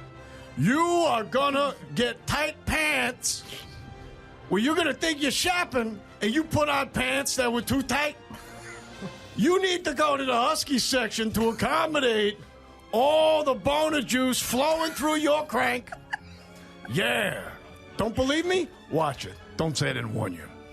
Yeah. You could mail your semen home to your father. To your father. Yeah. Well, all right. Attica. Let's not focus on the family quite as much, Alan. It's a family movie, Adam. It's The Personal Touch. If we could just get three... They're all having sex together. Now, for some new memorable moments, let's get back to the Adam Carolla Show. I like Dawson's optimism. Bobby Hollander. We're going to make new memorable moments. Yeah. I love Hollander. Sad he's gone. He's with Tony Gwynn in heaven right now. Any girl that works for me winds up blowing her fucking brains out. I don't know. Maybe we should hear a little Bobby Hollander. I knew... his name popped into my head like the name, like a song, like a jingle. Stop saying from okay. A jingle from a local furniture store when you were a kid. Lee's Bar Stools and Dinettes, and it was just like Empire. Yeah, at some point you're 50 and you just wake up and this thing just pops in your head and you go, where did that come from? Where did that come from? By the way, dinettes were a thing when I was a kid, like a dinette. Yeah, it was a dinette. It wasn't a full dining table. They called it. It was like burnt orange circle about 36 inches around and like 5 fiberglass chairs, and it was a dinette. So I think it was everyone was getting divorced and the dads were all moving into apartments and you needed your dinette set. Would that be called a breakfast nook now? Yeah, you would take the dinette set and put it in the nook. You know what I mean? It was... There's a place called Lee's Bar Stools, which nobody cares about anymore, and Dinettes. What would that jingle sound like if it was in Chicago? Come get your dinette, you'll be all set. Bar stools Tables and chairs. So Bobby Hollander just popped into my head like 6 years ago, and I Do you remember don't know the baby why. place Sid's? It was big on the East Coast. Oh, really? And they came up with sudden infant death syndrome and he went out of business. Yeah. Fucking, you buy a crib from a place called Sid's. Well, you'd buy Poor fucking guy. He was the guy. Yeah, but would you buy dietetic chocolate from a place called AIDS? Oh, Because yeah, AIDS AIDS was did big. dietetic chocolate. All right, here's Bobby. Here's a great AIDS is Bobby funnier. Hollander. Hi. You thought it was Alfred, but it's not. My name is Bobby Hollander, and I'd like to introduce you to a tape called The Personal Touch. Now, the personal touch is something different in home entertainment. It's strictly adult, it's strictly X, and it's hot. It's so hot, it's going to blow your balls off. It's going to want to make you wet your panties. It's going to want to make you reach in and grab it. It's going to want to make you come right on your television screen. Around or on your The television? personal touch means personal touch. It stars Shauna Grant, Sharon Mitchell, Paul Thomas, Ron Jeremy, Dominique, Sell a real newcomer to estate. the Real scene, estate. Paul Gene Thomas Holland. Anderson. Paul Thomas sells real estate, I think. The personal touch was shot on videotape to give you the finest quality in adult entertainment. It's going to let you, the home viewing audience, get out of your bed, off your couch, out of the bar, and you guys that are watching it in a bar are going to be into the bathroom in a minute. What kind of Pulling bar your is eye this? away. I don't mean to say it in an obscene way, but we wanted to make it that way. Shauna Grant in this film, whose stars you've seen in Penthouse, you've seen in Swank, High Society, Chic, Hustler, Velvet. You've jerked off to her in Genesis and Gallery. She's gorgeous. She's young, she's blonde, and she has a body that'll blow you away. She's going to tell you how you can write to her person. All right. Oh, they're such blowhards. There's nothing crazy. worse than a fucking sex trafficker that thinks he's like a comedian. Like Ron Jeremy and this guy, like they just think they're in show business. I don't know how else to put it. I think Bobby Hollander is Jewish. No. And he's from like New York, and Jews have such a gift for gab, and they're all right, so here's the thing. They're all kind of corny. Like if you go to a wedding, I've been to a wedding where they do that thing where they go, well, he's Catholic and she's Jewish, and we're doing a multi, denominational. We got a rabbi and we got a priest. And first things first, flip a coin, pick a major. I'm not here to fucking listen to this times two. Yeah. I come here for the free booze. Yeah. I don't want to hear times two. Number one, but you get it times two. And then you sit there and the priest is up there and he's just like, oh, Jenny Lynn and Glenn and these guys are great. And it reminds me of a story, and they tell a quick story and then they leave. The Jews up there 40 minutes in are like, okay, bring it around. Bring it home, Louis C.K. Like, you're not a comedian, but when you take Jews and you put them in front of an audience, they're comedians. Like that's their thing. There's one Jew in all of porn, and that was Ron Jeremy, and he was talking the whole time, cracking jokes the whole time, showing up to everything. You don't think of schmaltzy and he's Fozzie Peter Bear of North porn. doesn't talk. He shoots ropes. Oh, boy, does he. Yeah, that's boy, my old does he. You wouldn't know if you sat next to Ron Jeremy on an airplane. You'd think he was a budding Borscht Belt comedian. You would have no idea that he lets his dick do his talking. I'd rush the cockpit if that happened to me. I hid on an airplane trying to avoid I Ron love this Jeremy. story. I literally hid because he had two things going. Three things. Three strikes, Ron Jeremy. A musk. A musk that says, I pounded the shit out of 25,000 women. He's This dirty. like He's a gross. musk. Yeah, but there's not enough showers. Once you get that pheromone, I've pounded so much pussy in my life, it But he just would've- comes out of But you. he would have smelled like that if he drove a tow truck. I just got to believe the pheromone centers were turned on for that guy all the time. He was always presenting, always exuding. I think he'd step out of the shower and you'd smell that musk. Only the musk a man who pounded that much pussy Could smell it. I'd like to look into this and find the guys who've done a lot of pussy pounding and figure out if there's a musk. He had a musk on What it. the three in this room? He had a lot of couple musk. of cocksmen. You don't want to talk to him for three reasons. Sorry. Look at Rudy's a fucking gangbang man. He had a musk on him that was unstoppable. He's foul. He also was one of those guys that thought it was nice to have super long, greasy hair. I don't know who ever told anybody, oh, long, greasy hair. That's Roman Reigns. That's pro wrestlers, I was going to say. Bret the Hitman Hart and Ron Jeremy. right, but I want to Glenn do Danzig. I want to do the same thing. I want to say to them and to women version too. I would just go, is there any matinee idol celebrity leading man who rocks the long, greasy hair look? Like, does George Clooney do? Did Paul Newman or Robert Redford? Did anyone ever rock that style? Closest you got was Brad Pitt and River Runs Through It, but it wasn't greasy. Right. Well, then maybe coiffed. that's not a great look. Yeah. No. Maybe it's something. You know how all the women love Brad Pitt. Scoreboard. Yeah. You know how all the women love George Clooney, all those guys. Do any of them have the greasy long hair? It's like you put on like. If they came to your house and you had a linen sofa, you'd put a fucking beach towel down where their head was, right? Because you don't want to ruin the sofa.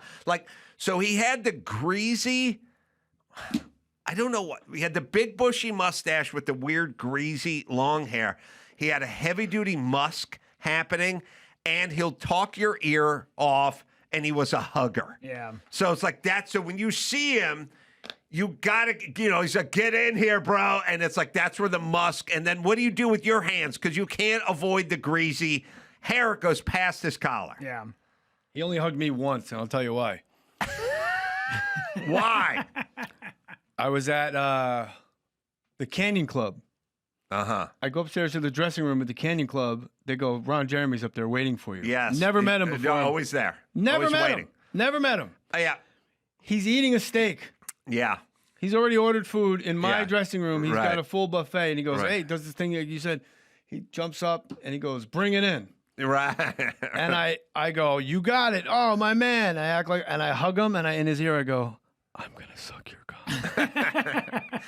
There's something to being a high visibility porn star. Everything up to the whisper of that story was true.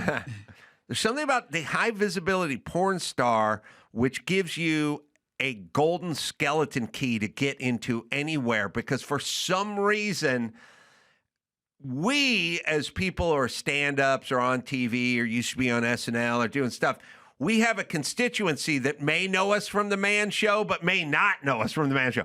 Somehow Ron Jeremy would show up and everyone would go, Ron Jeremy's here. Like there wasn't, his demographic was everywhere the all only the one. time. Like, he would be waiting. I did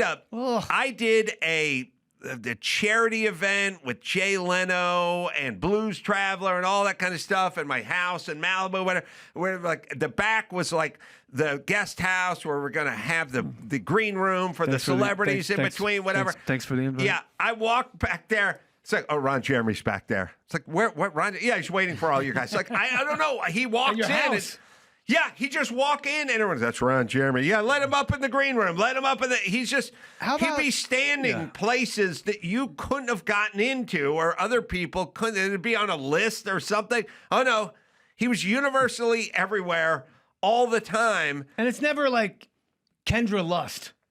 No. Oh, that'd be the best. right. Kendra Lust is upstairs on my way. Yeah. No, Tabitha it was Stevens. greasy, musky, bellied, big dork, big mustache, hug it out, tell you a bunch of corny jokes.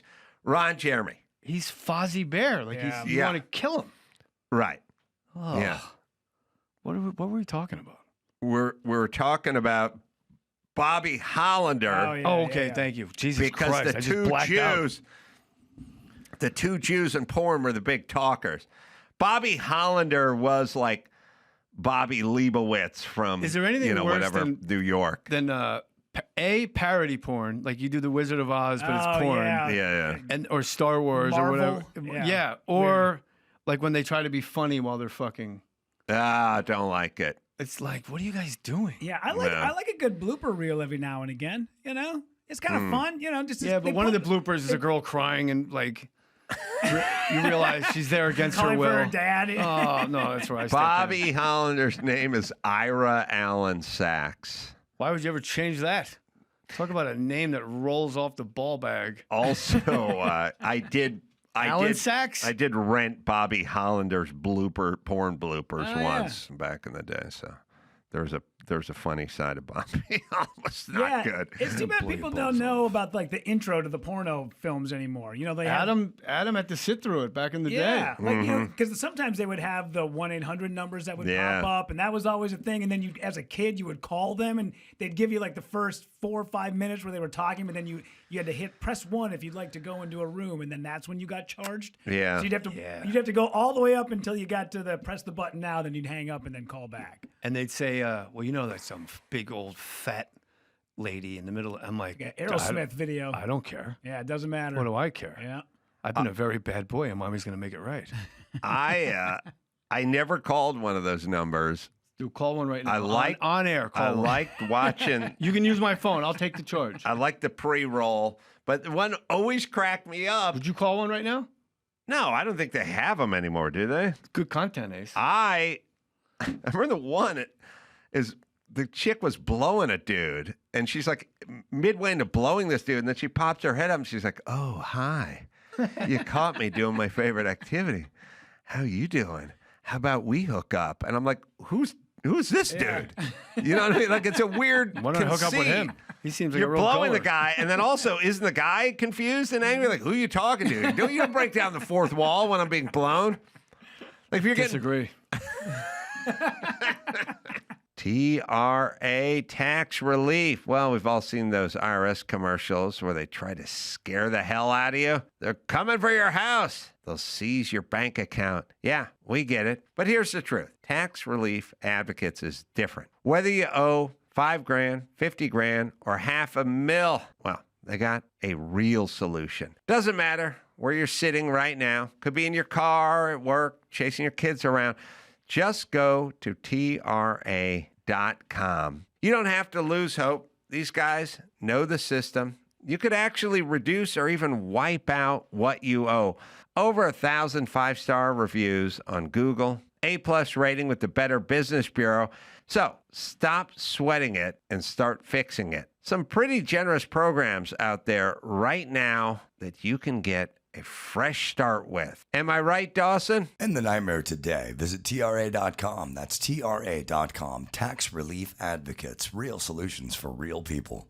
The perfect jean. Well, if you ever struggle to find jeans that actually fit right, and especially if you're an athlete or you just have a body that doesn't quite match the standard sizes. Before the perfect jean, my boots were comfortable, but my jeans, not so much. I hated working in jeans back in the day. They'd pinch, or I'd feel like I couldn't move in them. But with the perfect jean, right out of the box, they're crazy comfortable with that 4-way stretch. That's right. I can move, sit, even celebrate Thanksgiving dinner without worrying about the popped button because they got a little flex in them. They fit great. They feel super soft. And honestly, I got a few compliments, which is rare because I don't always get those compliments on the jean. I've tried their tees, polos, shorts, and den khakis too, and everything fits perfectly. The polos hug the chest just right, just enough to hide the post-turkey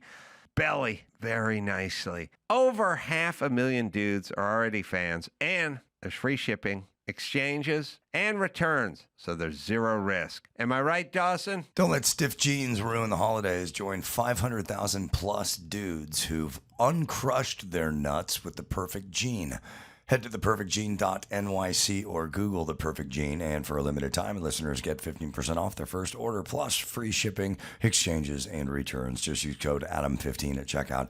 That's 15% off your order with code ADAM15 at theperfectgene.nyc. Save today and stay perfect.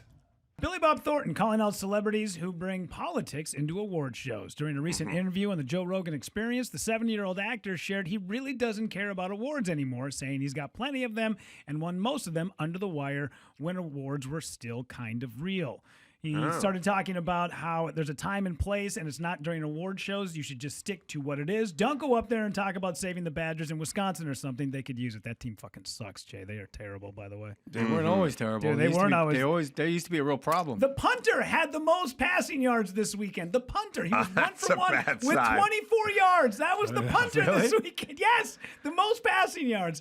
So, yeah, I do believe we have a clip. That has thrown you in jail, you know. But there's something about having heroes that are unattainable for you. That way they can stay in that magic spot. So I think we've lost magic and mystery and all these things. Well, it certainly happens when you hear actors talk about politics. Mm-hmm. When actors become activists, it's like, okay. Yeah. Oy. Oy. I donate to a lot of charities, mainly children's stuff, but nobody knows it. I don't go to the award show and talk about it when I'm getting my award. It's like Ricky Gervais said in that skit of his. You know, he said, He said, "Look, you know, come up here, accept your little award, and fuck off." Yeah.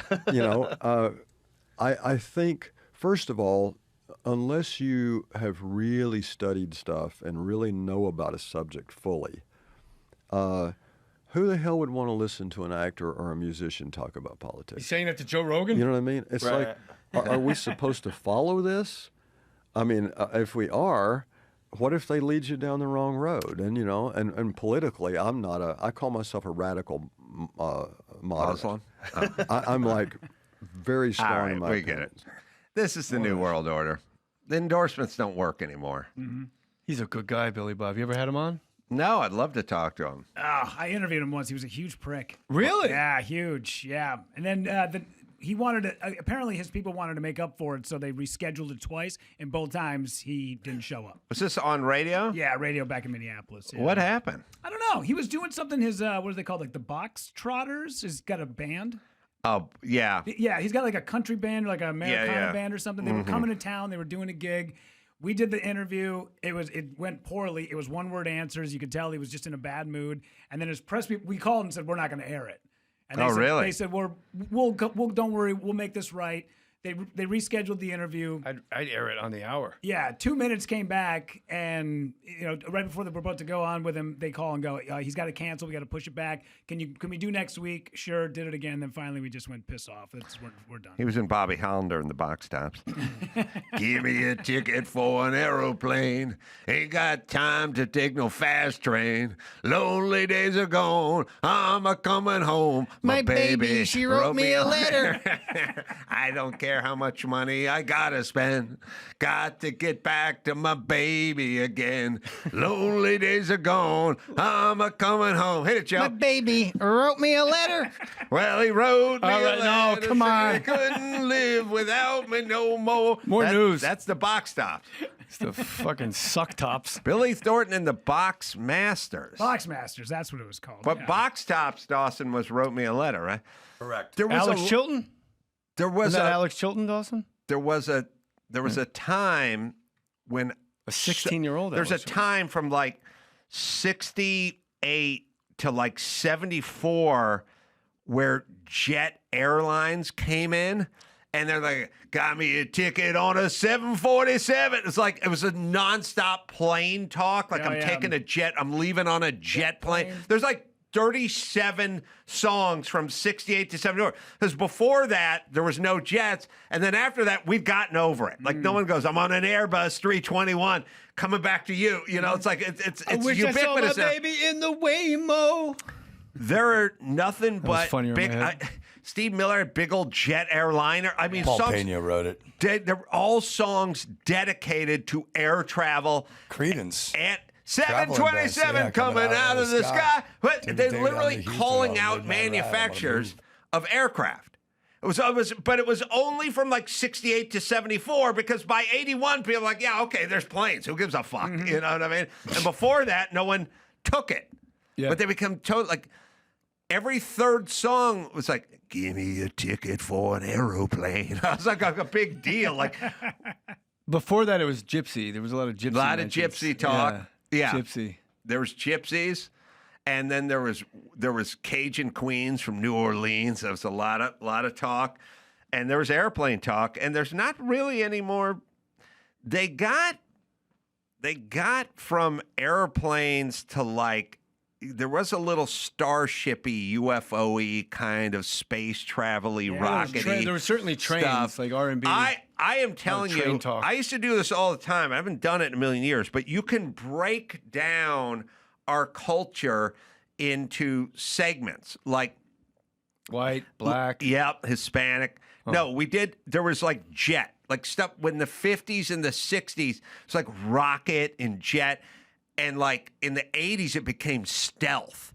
We had stealth fighters and stealth cologne and a Dodge stealth car. Like we got stealth. We loved stealth. Like and there's turbo. There's like turbo. We had a turbo phase. We had a stealth phase. We had a jet phase. We had a rocket phase. Like you can kind of name because they name colognes and stuff after. It's not like they're talking about jets or rockets. It's the stealth. There was a movie called Stealth that came out. But there's no cologne called Boxcar. No. There's a big train thing, too. That's Midnight right. Train to Georgia, when the train left the station. My baby's on the train. Uh-huh. Yeah, Extreme was a big thing. Like each era has like decade has like a name. We're all into stealth. Somehow Stealth came out and we liked it. You know what I mean? Like I said, Dodge named their car Stealth. You know, they wouldn't name it before that or after it. And then there was a lot of turbo. Yeah, There's a lot of turbo stuff. Stuff had turbo written out. That guy's turbocharged. And then at some point, we did like roids and creatine and stuff like that. Oh, yeah, man, this thing is like shampoo, but on steroids. You know, like, what? Now it's Temu. This is like a dog collar, but on steroids. You know, like they just pick weird stuff. Now it's Temu. Yeah. So many Something comics. on Temu. Oh, Right. the Temu version of this. I'm like, really? You fucking still say that, you Right. hack? We had weird little eras, cars, cologne, products, teams, movies, books, like weird little stuff. And then we get away from it. Yeah. We got so into the whole satellite thing, like jet age, satellite-y stuff. That was like in the 60s, Sputnik, you know, Satellite of love. we got all into that. Then somehow jets took over, and then stealth took over, and then turbo took over. And now we're into God knows what. But it was like, it's a little thing. Yeah. So everyone who wrote a song between 68 and 74 just went, we need some jet. Were you going to write 68 to 74 again? I'm going to write it again because I crossed it out. Mummy. Everyone did it. Yeah. I can't help it if I have insights that others don't possess. No, I just love that you write your own note as you're talking. 68 to 74. And you reference it. Give me a ticket for an aeroplane. I can't even say airplane. Big old jet airline. It's Seven- aeroplane, yeah. Give me a ticket for an aeroplane. So far, that's your only example. You just keep saying one Big old example jet 14 airliner. times. 737 coming out of the sky. Was it crashing? There's I'm leaving on a jet plane. Don't know when I'll be back. Peter, Paul, and Mary. Oh, babe. You could find 14 jet songs in that era. Yeah, Leonard Skinner should have wrote a Jet song. Yeah. Oh, that'd have been great. Just to come back and be like, fuck you, Jets. Yeah. The best part of the whole Leonard Skinner story is the guy Artemis Pyle surviving, crawling to a farmhouse, and they shoot him. Yeah. The drive-by truckers, who are all kids of the Swampers, they did a great double album called The Southern Harmony, the Southern Rock Opera, and they got a song that's "Shut Your Mouth and Get on the Plane." Oh wow, yeah. I like that song. Paul McCartney had Jet, just the simple song. And then Jet. Minneapolis had a band called was it The Jets? Yeah, the Jets. Jets, Yeah, had the Jets. It was like an R&B, like could have been called the Jerry Curls. yeah, okay, yeah. Yeah, the Jets. Was that yeah. "Love Me in a Tender Way"? Oh no, No, it was kind Special of El way. DeBarge. Yeah, It was kind of Jets, DeBarge. the Jets, yeah, for sure. It there was a part family. of that. Roger Miller had a song called "Boeing 707." Really? 707. I feel like I'm making a That's text. early. That's early. I feel like I'm making a text from Dawson tonight just with more Jet titles. JJ, Did by he the way. did a VIN number on that, or just a Boeing 707? Yeah, they were. It was Rudy, so. are you up? It was so extreme back then that they did. Yeah, put it. Go, Dawson. Go on an internet search of all the jet-related songs. There was a 747. Right now, the listeners are just yelling shit at their car radio. All right. Saxon 747. Oh yeah, the Chili Peppers. Maybe the worst song of all time. Aeroplane. Now, Aeroplane's How do you not add going Dave to. Navarro and get worse? Aeroplane's not going to count. Aeroplane's not going I to saw that there is Gonna a fly now. That's not going to count. There's a Red Hot Chili Peppers cover band that only do it in banjos. They're called the Red Hot Chili Pickers, and I'm like, I don't know a band I would want to listen to less than that. Oh, it'd be I brutal. tolerate the original. Yeah. Trains and boats and planes. Well, air travel, it started in the 50s, and Sinatra was the first one to really get out it with "Come Fly With Me." Metaphorically, it was still. Yeah, it was worth writing about. Mm-hmm. All right, we got it. What else we got? Okay. Trump. Trains, President boats, and Trump planes. said Sunday that each American will receive at least $2,000 from tariff revenue collected by the administration. A dividend of $2,000 a person, not including high-income people, will be paid to everyone. The president Not said. including why? Why don't I get my taste? Why? Never. I'm only worth $4 million. Well, I don't know. Maybe appealing to like that demographic now. We took away your SNAP. What do you mean by that? We took away your Say SNAP. it. We're going to give you $2,000. Jay, don't you pressure me into this, Jay. This thing. I don't have much to lose. I don't have $4 million. As a rich guy, you pay for everything, and then whenever there's a rebate, you never get anything. That's only for the other people. Well, this is when I knew the government was completely full of shit. Like, not even the government. That we were in this, what do they call it when you're in a dream? You're in a simulation. Matrix. We've been told, thank you. We've been told since I was in grammar school that we're billions of dollars in debt. Right. Two things. The rainforest, I was told in 5th grade, the size of the United Kingdom gets taken down every year. Yeah. So if that was the case, it was gone. we wouldn't be a tree from here to Jupiter. Right. Okay. But the real one is we're billions of dollars in debt, trillions of dollars in debt. Then the shutdown happens during COVID. No restaurants are open. You can't pay rent. You can't, no service stations, no restaurants, no nothing. Yet we all get like a $2,500 check in the mail from the government. So if we're that much in debt, where'd all this fucking money come from? I'm like, oh, you shell game motherfuckers. Yeah. Give me my money. Fuck you. Pay me. I want my $2,000. I'll tell you why I want the $2,000. I'm sending Jeannie to the front of the line with her hand out. It's not going to make it. my $2,000. It's not going to make a difference to me because it's not going to make a difference to me in my tax bracket. You're flying coach. What do you mean it's not going to make a difference? But I would Why put I it say that towards like something. Colin. I would put it towards something frivolous. Like what? I'd like try to find. I'd go to like Barney's of New York and go, give me your most expensive pocket square, and they'd be like, we have one that's made of Persian silk for $1,900, and I'd go give it to me. Yeah. The Sharper Image catalog's right Go over there. I get one of those vibrating seats from the airport. Yeah. Yeah. Put my wang on it. Or balls off while watching the personal touch. I'd give Bobby Hollander a proper burial. Yes. Because he never got a proper burial. Give him to Dennis Wilson. That's right. It's C. I would just send it right back to Trump. Get in his good graces. Be like, my man, I can't take this. You're By too the good way, to me. Yeah. Ron Jeremy's never getting out of jail, by the way. Just Good. He's a circle fucking back. animal. That's so weird that he needed to rape people when he got paid to have sex with It's people. weird that you can prove rape on a porn set.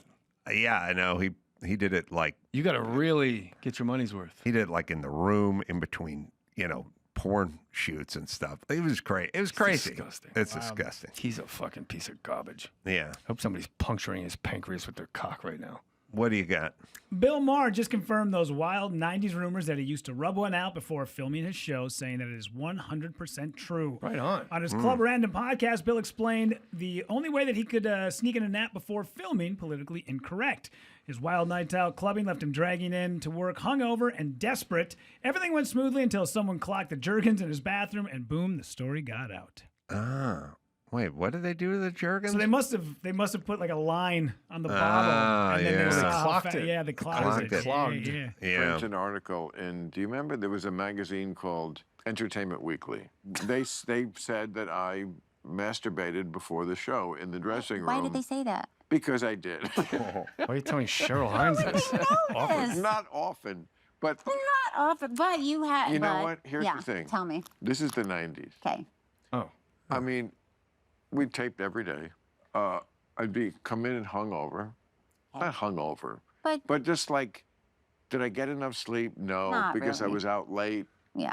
Drinking and clubbing and whatever. Yeah. And then, Fucking. this wasn't a lot, but yeah, sometimes I was. And so, like, I could always get a nap if I jerked off first. Okay. And I think one time I forgot to remove the She's a jergens groundling from through and the through. Dressing room? No. yes, From from where? the toilet area. And then somebody. Okay, so you did it in the So- bathroom. That's reasonable. Yeah. I mean, haven't you jacked off in a trailer on a set? Yeah. Yeah. I mean, I don't know about trailer. Oh. But certainly young men will do it wherever they Jay, are. we're ready for you in a minute. For a prolonged period of I'm time. watching Harmony Wonder. Yeah, I mean, there was always that. You could figure it out wherever you were at some point. Because the trailer rocks. I didn't do a lot of trailering. Yeah. Oh, I mean, like Dawson's Creek, guest star, probably had a trailer. There was Yeah, that. Done it in every conceivable. You think our dads jacked off as much as we do? I It's don't. horrifying. I don't. I think they just smoked pipes and wore cardigans and Yeah. complained about Asians and Wore- stuff. wore glasses with no lenses? Wore glasses with no lenses. My dad was too clear busy running lenses. away from child support to be able to jerk off. Really? Yeah. Yeah. You're like, who's the other Minnesota guy who's just on more stories? Chad. Chad Daniels. Yeah, his Chad dad stories Daniels. are Yeah, crazy crazy. stories. Similar? Yeah, close. Not as. You talk to your dad now? No, I haven't talked to him in years. Yeah. I party beg. you want to? No. I beg to differ a little bit because I've interviewed Chad, and there are guys out there who had the bad dads who gambled and this like that, and they would go one day he'd come home with a crate of lobster tails, and we'd be celebrating. Then the next time we'd get the Cadillac would get picked up by the repo man, and I'd go, well, at least you had a lobster tail day in there. Yeah. Like the next 5 days were bad, but you had some good days when he hit, Sure. and I just had one big middle. Yours was That was like just kind of. Yours is the worst I've ever heard of. You were just Yeah. raised in apathy. And, Yes, but it was never terrifying. It was just always, like that. But the guys I know had weird dads. They had the dads who hit the exact at the track, and then they come home in the Cadillac with the cow horns on it. We all had it. and then it was take the coats back. And take those mink coats back, right? Like, what was that? Yeah. But I am kind of envious that you had a couple of good days in there where he did hit. Well, like, but that was Chad's dad. We've talked about it. Like, my stepdad would take me to a Twins game, but I would much rather not have the memory of us going. But because, you called him Mark. Yeah, because it was always like a huge argument. He would get pissed about stuff. Your stepdad? Yeah, my stepdad. Yeah, Isn't it stepdad's job to be like the good cop? Yeah, no. I've got plenty of stepdads, and none of them have been good. Your mom got around. She's got around a little bit. Yeah, she's been married. Yeah. Any resentments there? No, I get it now. Working the program on him now. Yeah. Sorry. I get it. Sorry. Shit, is this a meeting? Is this my intervention? No, it ain't. Thanks, guys. Mike's saying Could hi. have done this right away. All right, one more. What do we got? One more. There was one here I wanted Or to was get there? to. What? Oh, this one right here. Oh no, we already did this. Excuse me. Donald Trump on a pardoning spree. He's now wiping the slate clean for Rudy Giuliani and dozens of allies accused of trying to overturn the 2020 election.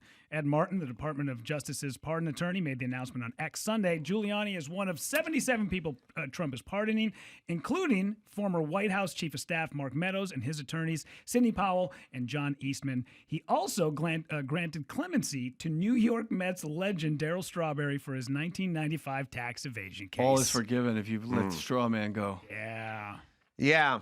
I have no opinion on this because if I bring up any negative about it, you're automatically met with the backlash of like, well, this president freed this kid murderer from Sudan. Mm-hmm. Yeah. Every president has that it's weird. all on now with pardons, I guess. The thing about Strawberries, I guess he's been sober for quite some time now. I don't know if you see it in Sober News or you get the newsletter. I'm on the Reddit. But Strawberry. Sober News. There must be something. The Cowboys. Xanadu breaking. Darryl Strawberry granted clemency. He's sober, friends. Your Cowboy sponsor probably made the cover for the third time in as many months. On Cowboy Dan, most attractive man alive. Dude, Ace, have you ever met Cowboy Dan? I feel like I have. He's the best. And I think maybe How do you know I him? have. We met him in Minneapolis. That's right. Yeah. Did I meet Cowboy Dan, or were you just telling me so many times about Cowboy Dan? I'll show you a picture of him.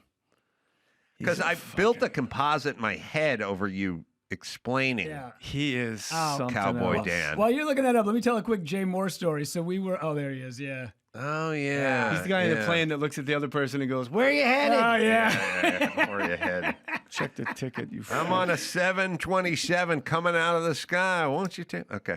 Yeah, we were on the air with you, and then the next segment we brought on Twins legend, first baseman. I'm spacing on his name. Ken now. Herbeck? Ken Herbeck. We brought Yeah, on I Ken remember. Herbeck, and you were like, "I'm sticking around. We got to Yeah. talk to Ken Herbeck."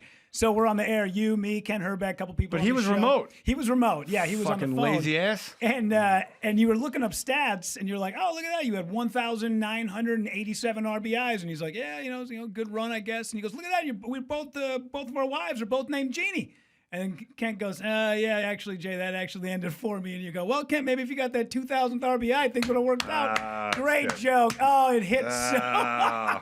Ken Herbeck, famous Herbek, Yeah. took the E between H and R out, so his name had the home run abbreviation, Herbek. Ken Herbeck. Yeah, I see him at Menards in Minneapolis every now and again, getting like bird seed and stuff. He's still around, man. He's a good player. Yeah, dude. Me and Josh Wolf were on the phone. He was in the hospital. He documented himself on his Instagram with some, I don't know, stomach issue. But yeah. And I asked him, which baseball player's name just sounds like they have a giant cock? And Enos Cabell. Enos Cabell is, well, rhymes with, yeah. But he immediately came out with Ken Herbeck. And I forget what mine was, but he said Wally Backman, and it was just like game over. Yeah. Wally Backman. Yeah. That's good. Oh, and we both missed, somehow we missed Steve Valboni. Yeah. Oh, sure. Yeah. So I'll open the floor. Which baseball player just said Enos Cabell? And Cabell's a little faggy. Enos, I just, he had a huge afro. Oil Can Boyd. You know he had a fucking hog on him. Anybody with a huge. But why is that Zinn container? Yeah, Oil Can Boyd. Anybody with the huge afro from back in the day will jump to the Oscar top Gamble? of my list. Oscar UL Gamble. Washington? Yeah. UL. I'm trying to think. There was a Houston. Trying to think. Yeah, I mean, like Bill Russell's not going to do it. You know what I mean? Yeah, you know. That's just no good. Yeah. Garvey's no good. I can think of the rest of the Dodger. Yeager's decent. David Justice. Yeah, that's good. Yeah, you're right. Yeah. Let me give you some of this David Justice. Girl, get in there. I'm going to give you to Ken Herbeck. Yeah, Nick Punto doesn't say girl. Nick Punto. What a fucking homo. All right. A happy note to go out on. Nick and his big dong. Give her that Kirby Puckett. Jay. Just naming twins now because of you. Me and Jay will be in Dos Lagos Amphitheater coming up December 6th, doing a show there. And Brea Improv, December 11th. I forgot. I'm so off the road. I forgot I'm playing Brea. I should start promoting it. Yeah. Come see me in Brea December 11th. How's Jay's that? a great stand-up, and Brea is a great club. More stories as well. Me, Wednesday, Austin, Texas, Cap City Comedy Club with Brian Callen is going to be out the there. Little lunatic. With me. And then the Upstairs in L.A. That'll be this Saturday. You can go to AmCrolla.com for all the live shows because I'm going to be everywhere. Rudy, what do you got? You can catch me in Honolulu. Cobb's. Yeah, I'm doing Cobb's on this Sunday in San Francisco, and then the weekend after I'll be in Honolulu at the Blue Note, and then November 28th, Heavy Rotation Brewing in Brooklyn Park, Minnesota. So, till next time, I'm What a for good Rudy time, PAVICH guys. and Jay Mohr. Say it. Mahalo.